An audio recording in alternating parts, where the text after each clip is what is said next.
আসসালামু আলাইকুম প্রিয় ভাই ও বোনেরা, আশা করি সকলে ভালো আছেন। আজকে আবার হাজির হলাম মাওলানা জুলফিকার আহমদ নকশবন্দির ইমানি গল্প প্রথম খণ্ডের চতুর্থ পর্ব নিয়ে। একজন মহিলা সাহাবীর বিস্ময়কর এক ঘটনা বর্ণিত আছে। আল্লাহ পাক তাকে অসাধারণ রূপ লাবণ্য দান করেছিলেন। বিয়ে হয়েছিল বিশিষ্ট ধনী সাহাবীর সাথে। সম্পদের প্রাচুর্যের সমাহার ছিল তার ঘরে। সুখ স্বাচ্ছন্দ্যের সব উপকরণ ছিল তাদের। দুজনের মধ্যে ভালোবাসাও ছিল। স্ত্রী স্বামীর সেবায় নিবেদিত এবং পরিপূর্ণ আন্তরিক। সত্যিকার প্রেম, ভালোবাসা ও আনন্দ সুখের জোয়ারে ভাসছিলেন তারা দুজন। এক রাতের ঘটনা। স্বামী ঘুমিয়ে পড়েছেন। স্ত্রী পানির পাত্র নিয়ে দাঁড়িয়ে আছেন। দীর্ঘ সময়ের পর স্বামীর ঘুম ভাঙলে দেখতে পেলেন স্ত্রী পানপাত্র হাতে নিয়ে দাঁড়িয়ে আছেন। খুশিতে আত্মহারা হয়ে স্বামী পানি পান করলেন। স্ত্রীকে বললেন, এত সময় পর্যন্ত পানি নিয়ে আমার জন্য অপেক্ষা করেছ? আমি তো খুশি ধরে রাখতে পারছি না। আজ তুমি যা চাইবে তাই তোমাকে দেব। বলো, কি চাও তুমি? স্ত্রী বললেন, আপনার কথা ঠিক থাকবে তো? স্বামী বললেন, অবশ্যই। ঠিক আছে, তাহলে আমাকে তালাক দিয়ে মুক্ত করে দিন। তালাকের কথা শুনে সাহাবীর মাথায় আকাশ ভেঙে পড়ল। তিনি খুব অস্থির হয়ে পড়লেন। এমন রূপবতী, গুণবতী, সুচরিত্রা ও আন্তরিক সেবাদানকারী স্ত্রী তালাক কামনা করছে। বলতে চাইলেন, আমি কি তোমাকে কষ্ট দিয়েছি? স্ত্রী, না, কখনোই না। স্বামী, আমি কি তোমাকে অবমূল্যায়ন করেছি? স্ত্রী, একদম না। স্বামী, কখনো কি তোমার আশা ভঙ্গ করেছি কিংবা তোমার দাবি অপূর্ণ রেখেছি? স্ত্রী, কখনোই না। স্বামী, তুমি কি আমার প্রতি বিরক্ত?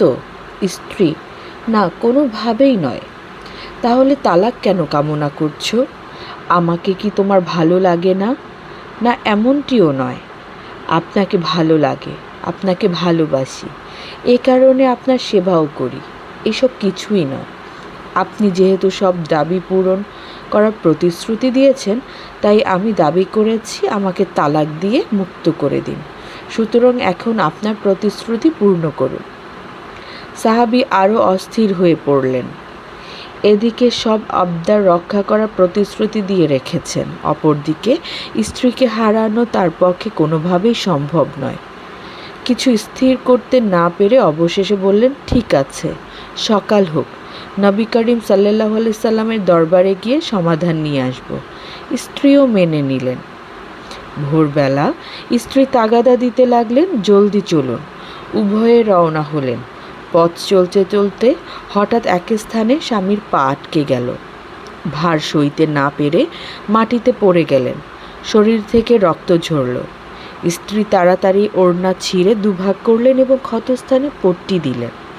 তারপর ভর দিয়ে স্বামীকে দাঁড় করিয়ে বললেন, চলুন, এবার ঘরে চলুন, আমাকে তালাক দিতে হবে না।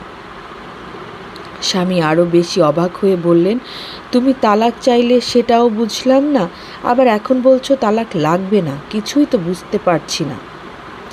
স্ত্রী বললেন, আগে ঘরে চলুন, তারপর বলবো।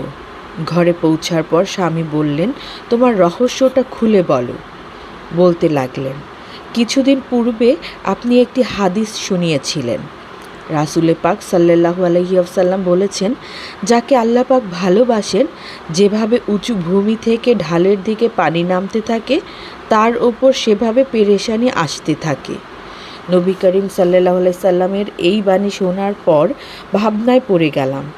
আপনার ঘরে কোনো পেরেশানি দেখিনি, দুশ্চিন্তার কোনো কিছু পাইনি, কোনো বিপদ আপদের সম্মুখীন হইনি। তখন আমার অন্তরে এই ভীতি সৃষ্টি হলো যে রাসূলে কারীম সাল্লাল্লাহু আলাইহি সাল্লামের কথা যদি সত্য হয়ে থাকে, তাহলে কি আমার স্বামীর ঈমানের মধ্যে কোনো সন্দেহ আছে? তার আমলের মধ্যে কোনো সন্দেহ করার মতো কিছু আছে? আল্লাহ পাক যাকে মহব্বত করেন না, তার কি সেবা করব আমি?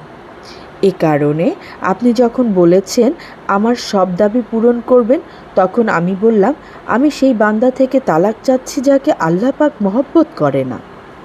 তারপর যখন আমরা ইলম হাসিল করার জন্য রাসূল পাক সাল্লাল্লাহু আলাইহি সাল্লামের দরবারে রওনা হলাম। সকল প্রশংসা যেহেতু এটা আল্লাহর রাস্তা ছিল, আর সেই রাস্তায় সকলের ভালো লেগেছে এবং যদিও বই হাতে নিয়ে নিজ চোখে দেখে পড়ার আনন্দই সম্পূর্ণ ভিন্ন, আপনি পেরেশানির তবুও যারা সম্মুখীন ব্যস্ত হয়েছেন, তাদের জন্য আমার এই ব্যথায় ছোট্ট জর্জরিত প্রচেষ্টা হয়েছেন, অব্যাহত বিপদাক্রান্ত হয়েছেন, আপনাদের অবশ্যই সকলকে সাথে আল্লাহ পাক থাকার জন্য আপনাকে অনেক মহব্বত অনেক করেন। ভালোবাসা ও আপনার ধন্যবাদ। প্রতি অসন্তুষ্টি থাকার আমাদের কারণে সকলেরই প্রেম যেন আপনাকে হয় এক সুখে রেখেছেন আল্লাহর এমন প্রতি, নয়। সেই প্রত্যাশায় আজকের মতো এখন আর বিদায় আমার নিচ্ছি। তালাকের কোনো প্রয়োজন নেই।